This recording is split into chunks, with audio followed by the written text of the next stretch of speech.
Good morning. I am Ruth Van Lillian, the minister here at the Unitarian Universalist Congregation of Tuscaloosa. We welcome you into our covenantal community, founded on love and a common devotion to our free faith. We recognize all the earth as sacred ground, and we welcome each other into this virtual space. We especially welcome those visiting with us today. We're so glad that you found us.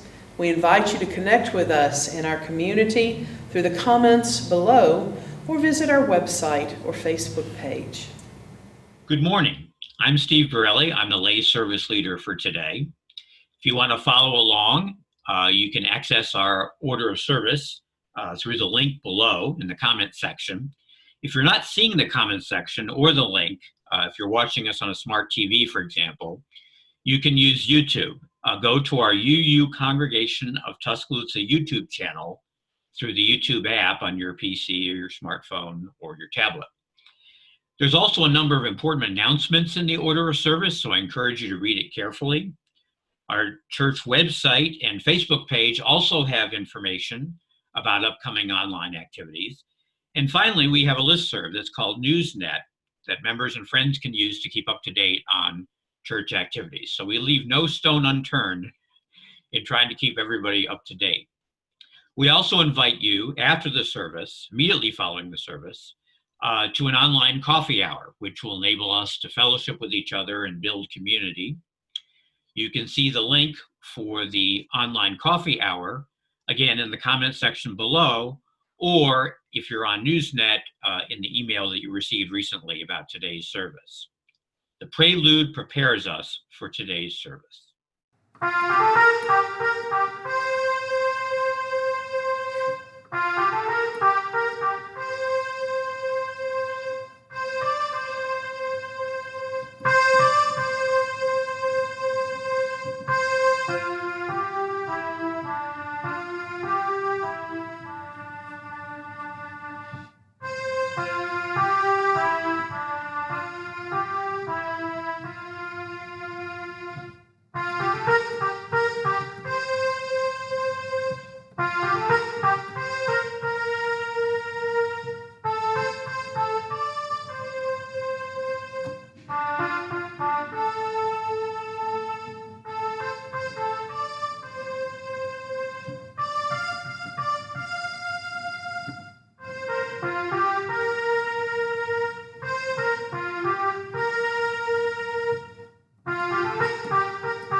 My name is Noah Schubert. We invite you to light a chalice of your own at home. This might be a simple candle in a bowl or something more elaborate you have made or purchased. We light this chalice as a beacon of our faith and as a reminder of our commitment to a free and responsible search for the truth and meaning. We worship together though we are at distance, by celebrating that which is sacred to us individually and collectively. The opening words this morning are a poem by Pablo Neruda. Lost in the forest, I broke off a dark twig and lifted the whisper to my thirsty lips. Maybe it was the voice of the rain crying, a cracked bell, or a torn heart. Something from far off, it seemed deep and secret to me, hidden by the earth. A shout muffled by huge autumns, by the moist half-open darkness of the leaves. Wakening from the dream forest there, the hazel sprig sang under my tongue. Its drifting fragrance climbed up through the conscious of my mind. As if suddenly the roots I had left behind cried out to me, the land I had lost with my childhood, and I stopped, wounded by the wandering scent.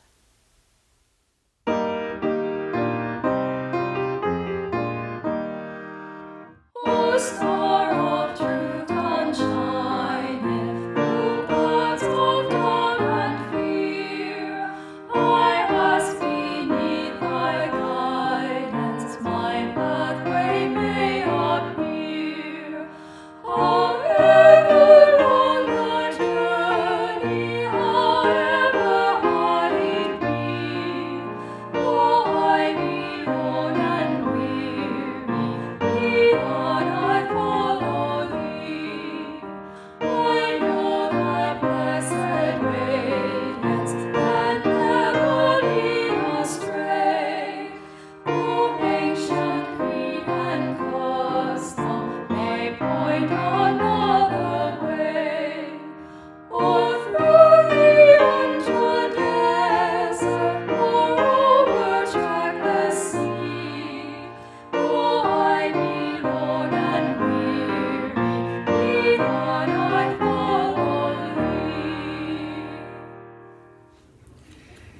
gather in loving community, we remember that we do not travel this earth alone. We share our lives as we light candles and hold each other in meditative thought and reverence. I will light a candle in my home as you light a candle in yours, and we will observe a moment of silence while you share your joys and burdens in the comments below and engage with each other in celebration and condolences.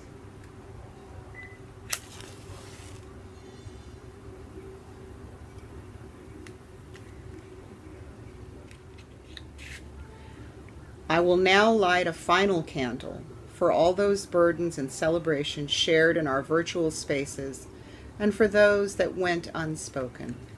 May the warm light of these flames bring us peace.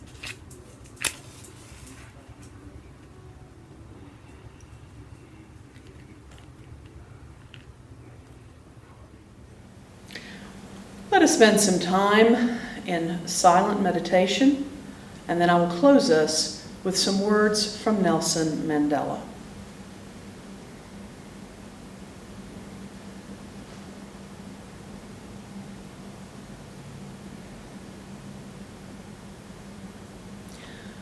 We understand it still, that there is no easy road to freedom. We know it well that none of us acting alone can achieve success. We must therefore act together as a united people for national reconciliation, for nation building, for the birth of a new world. Let there be justice for all. Let there be peace for all. Let there be work, bread, water, and salt for all.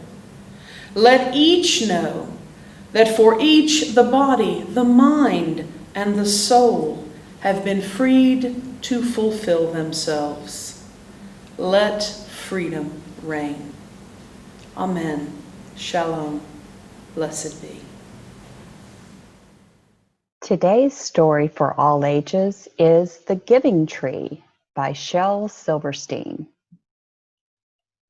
Once there was a tree, and she loved a little boy. And every day the boy would come, and he would gather her leaves and make them into crowns and play king of the forest. He would climb up her trunk and swing from her branches and eat apples, and they would play hide and go seek.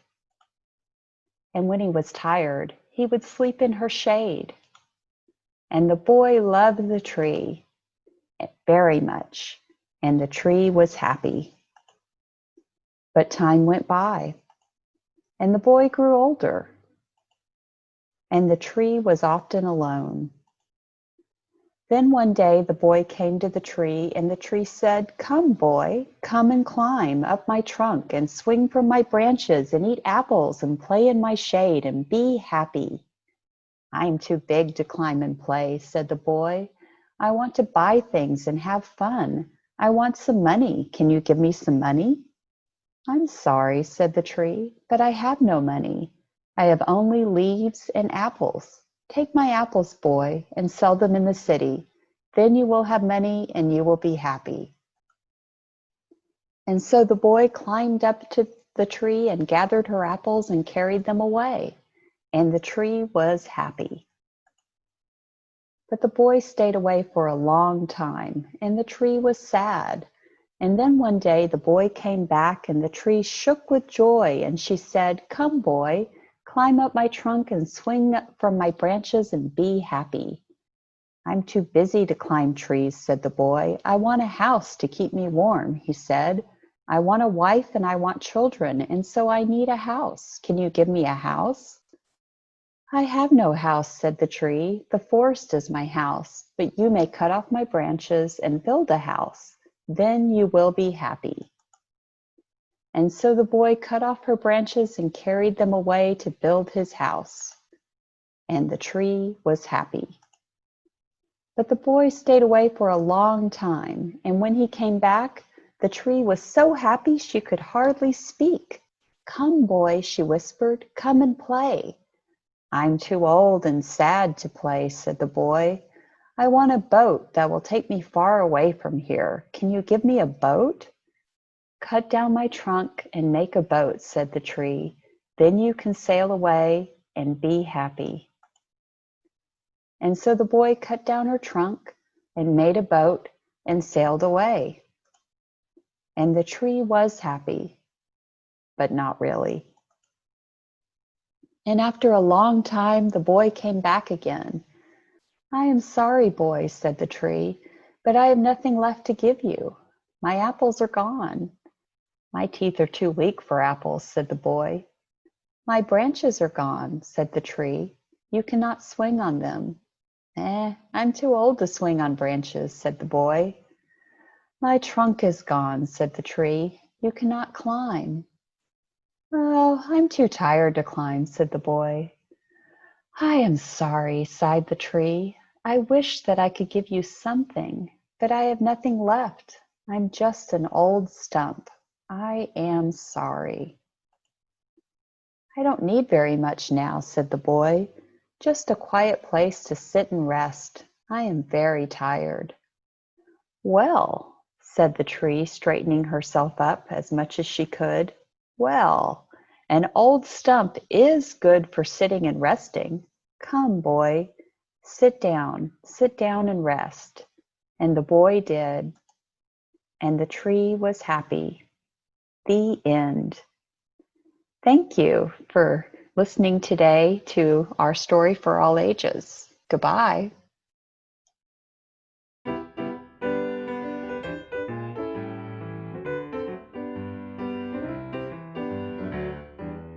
This little light of mine, I'm gonna let it shine. This little light of mine, I'm gonna let it shine. This little light of mine, I'm gonna let it shine. Let it shine, let it shine, let it shine.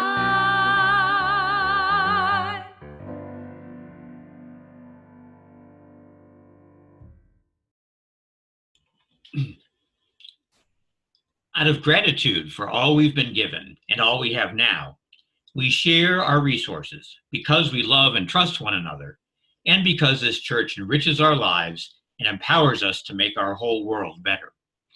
We rely upon each other, members and friends, and we appreciate the payment of pledges and generous donations to support the legacy, vision, and work of this church community.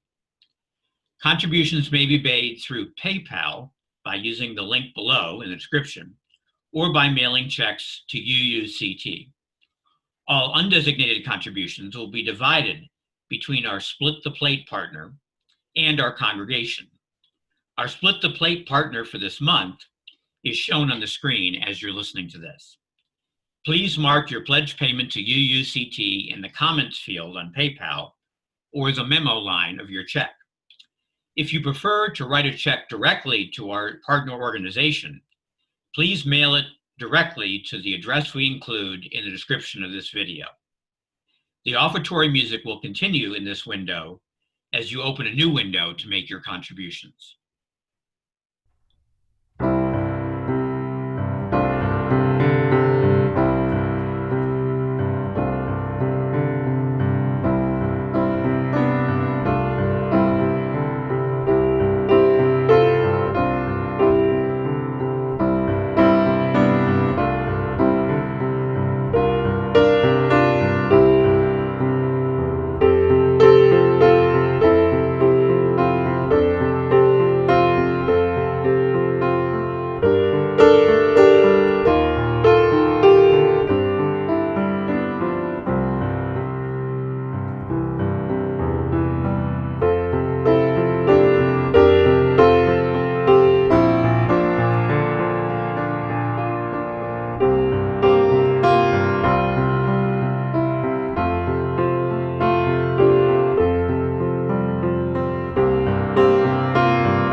By the generosity of our hearts and the work of our hands, our love is made real.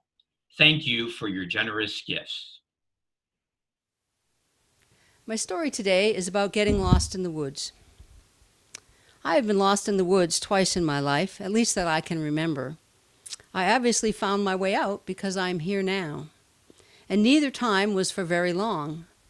And notice I did not say lost in the wilderness. I don't even know if I've actually ever been in the wilderness, at least not as I would define it. I've always been near something of civilization. But both of these memories have come back to me after a long time. The first time was when I was cross-country skiing with a friend of mine. We were in a preserve near my childhood home in eastern Massachusetts. People may not think of that area as wooded, but there are numerous town forests and preserves that spread out across the state. They are not always very large, especially in the east, but they do span from town to town and sometimes have multiple entrances and winding paths that crisscross or merge. So it was a winter afternoon when my friend and I went out to one such place. We skied around and about and up and down until the afternoon changed to sunset. In my memories of a winter sunset, the snow is really quite beautiful. The light of the fading twilight will turn the snow to a pale purple, and the shadows will grow long and merge into the darkness. And the temperature will drop off quite suddenly, especially that moment when the sun drops below the horizon. I have that memory from more than this just this one evening. So when the temperature dropped off, we decided it was definitely time to head out. The problem was we didn't know where we were. We had come to a convergence of paths and didn't know where to turn or whether to turn at all. Maybe we just had to go straight to get out. That was the moment when I had that realization, that lost in the woods realization, that, oh no, what are we supposed to do now feeling? That's it's getting really cold and we don't know which way to go feeling. I suppose if we just headed on, we would have popped out somewhere. I'm not sure that occurred to us as we really just wanted to get back to the car. The second time was one summer when I was in college. And another friend and I had driven up the Maine coast just because. After spending a night with my aunt north of Bangor, we headed over to Mount Desert Island, the home of Acadia National Park in Bar Harbor. We had a cheap map of the area, and it showed an interesting seashore that we decided to visit. To get there, we had to park at the side of the road and walk through the woods. So it turned out the map wasn't really to scale, and we weren't thinking very clearly. The seashore was not as close as we thought. Well, we pulled to the side of the road and off we went. After a bit of walking, we came to a boggy area, so we began to circle around to the side to get past it. After a bit of that, when we hadn't found the seashore, we did roust a wild turkey. Now, it turns out that wild turkeys get pretty jumpy when you surprise them from doing whatever it is that wild turkeys do. It became clear that we had been turned around and disoriented, and we realized we were lost. Again, that sinking feeling of what now? I did once go down the Saco River in New Hampshire with just one of my brothers on inner tubes. We had to remember to take a certain direction at a fork in the river to get to the takeout point. If we missed it, we would be headed to the ocean, although it would have taken days to get there. I never felt lost, though the potential was certainly there. These first two events or times or memories have come back to me lately. I've been thinking over why they're so prominent now. After all, those lost in the woods feeling at the time. I have no memory of how things proceeded afterwards. I definitely don't remember the moment we got back to the car and headed out, but that must have happened, and without much fanfare. I have wondered if this is pure nostalgia or something else had kicked the memories to the front. There is plenty of evidence that emotion enhances recall. A rush of stress hormones, perhaps, and we mentally store information that may be useful for our future survival. The question then is, why is this particular set of memories coming back to me now? Although it could be pure nostalgia, it seems to me that it is more likely that lost in the woods feeling. That is a pretty useful feeling. And I think lately I've been waiting for that feeling again. This is all happening at the time of COVID-19 after all, and the perils are or should be obvious to everyone. Shouldn't we all be filled with the oh no, what do we do now feeling? To be sure, I have certain emotions about this, but they don't have to do with a sense of dread. And it is this lack of dis-ease that I have been pondering. In fact, you might even say that I have had a problem lately with my lack of dis-ease. I have a certain dis-ease about my lack of dis-ease. Shouldn't we all have experienced that feeling by now? Shouldn't it be well past that time? Did I miss it? Well, maybe not. After all, I do have a lifetime of experience, something I didn't have in my younger days. Such situations may just not seem so bad now, perhaps. But then again, I have no experience dealing with this level of a pandemic. Not many of us have. There have been others in our lifetime, but they have not reached anyone I know, or at least have not touched me. There have been flu pandemics in the past, especially a large one in 1968, but I was pretty young then. We did do H1N1 contingency planning close to 10 years ago where I worked, but we never had to put it into action. There are other perils around us, especially in the summertime here, such as West Nile virus, and I have family who live where Eastern equine encephalitis is a problem. Try to say that 3 times fast. But anyway, those are beyond rare. They're mosquito-borne, and you can mitigate those risks fairly easily. Now, through all of this, I keep coming back to the saying some people have shared, we are all in the same boat. But I prefer to use this alternate form. We're actually all in the same storm. We are not in the same boat. I would add that some people don't even have a boat. They are clinging to the rocks. It expresses the idea that while we all have this pandemic going on around us, we each have varying ability to cope with it financially, medically, physically, psychologically. I sure hope that I never fail to see what is going on around me, around all of us. That with my lack of dis-ease or my relative state of comfort, I never fail to see that others are not safe. I do see people struggling with what to do about their school-aged children this fall, and people who have to make decisions about elder care, people without insurance who need to get tested and want to know where to go, people who are furloughed who know they will never be called back to work, people laid off, people confused about medical advice. The list goes on and on. Seems to me that we do a sort of risk analysis in our heads as we try to navigate this. I'm sure we don't call it that or even consciously realize that we're doing it. Now, we did risk analysis where I worked. You list your systems and rank the importance. Then ask, how long can you be without each system? An hour, a day, not for a second? You next identify the risks and the probable outcome. What is the outcome of, say, a simple power outage or network disconnect, a flood, a fire, a theft, or tornado? How bad will some of these be? While a tornado may be bad, a network outage may not be a big deal. Finally, you assign a probability to each risk. Flood? Maybe not. Power outage? Very possible. Then you look at these all together.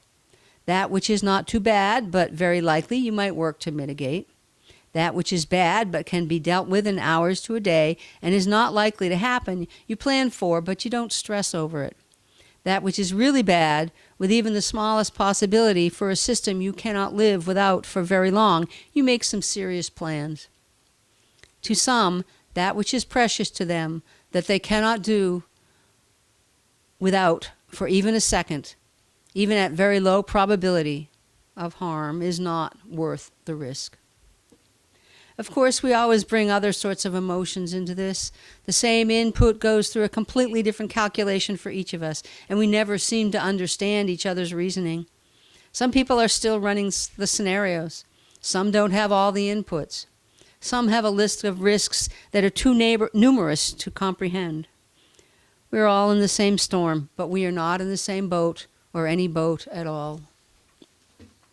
What a luxury to have a boat. My comfort is a luxury now. No need for me to get out among people. Safety is a luxury. I'm an introvert. Peace and quiet is a luxury. I have no big decisions to make. Stasis is a luxury. I have a reasonable size home. Space is a luxury. I know what the near future holds for me, at least in the short term. Certainty is a luxury. I understand science. Lack of confusion is a luxury. I will admit to one peril. I'm old enough to be in the higher risk group and have been through cancer. That I know what this means and can take care, again, I think is a luxury. To go back to my original analogy, from boats to woods, I think this is why I am not lost in the woods now. There is no snow or cold or bog, no crisscrossing paths, and no wild turkeys. To not be lost is a luxury. Hence my dis-ease about my dis-ease. I know there are people out there without these simple luxuries right now, and I can offer no solution but to just acknowledge that. I can offer no solution but to do what little I can right now. To wrap up, I'll go back and finish where the story left off. How did I and my friends get out of the woods? Well, there's an old joke that asks, how far can you go into the woods? The answer is halfway. After that, you are going out. Anyway, as we stood at the cross paths in the woods, we realized that the frequency of ski tracks in the snow increased dramatically in one particular direction. We figured that people who knew what they were doing were more numerous than us, so we headed that way, and we were out. In the Maine woods, I don't remember precisely what we did. We obviously stopped to gain our bearings, perhaps with the sun. I remember looking to see if there was a high point where we might look further around. None being found, we retraced what we thought were our tracks until we found the bog. From there, we knew the way out to the car. And of those friends, one has been lost to time, and one has been lost to cancer. Maybe it has been nostalgia all along. May I be filled with loving kindness. May I be well. May you be filled with loving kindness. May you be well. May we be filled with loving kindness. May we be whole. Thank you.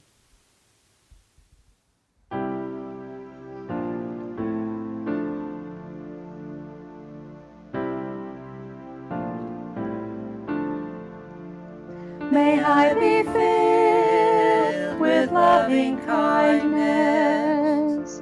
May I be well. May I be filled with loving kindness. May I be well. May I be peaceful and at ease. May I be whole. May you be filled with loving kindness. May you be well. May you be filled with loving kindness. May you be well. May you be peaceful and at ease. May you be whole. May we be filled with loving kindness. May we be well. May we be filled with loving kindness. May we be well. May we be peaceful and at ease. May we be whole.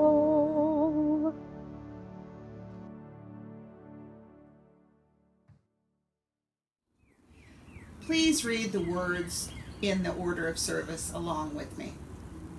As we extinguish this chalice flame, let us remember that we carry the light within ourselves, which brings healing to a broken world and hope for the days ahead.